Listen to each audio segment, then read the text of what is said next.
এর শপিং এর বাজেট কত? ওইটা তো আনলিমিটেড 25-30। ঈদ শপিং এর জন্য আপনার নিজের বাজেট কত?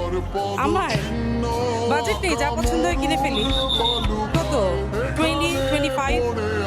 ঈদ শপিং এর বাজেট কত? অনেক, তাও 10 25,000। আচ্ছা থেকে তো বাজেট করে দেয় প্রত্যেক বছর 12 করে। নিজের জন্য 0 টাকা। নিজের জন্য তো সামান্য, পুরোটাই পরিবারের জন্য।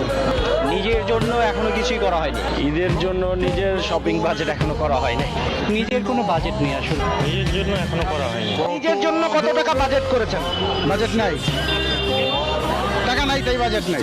ফ্যামিলির মধ্যে সবচেয়ে কম থাকে পুরুষ মানুষের বাজেট, এটাই হচ্ছে গিয়ে কথা। এখন বুঝেন কত হইতে পারে সবচেয়ে কম। নিজে যখন থেকে কাজ করা শুরু করেছি তখন থেকে আসলে পুরুষ মানুষের জীবন থেকে যে ঈদটা হারিয়ে যায় এরকমটাই হয়ে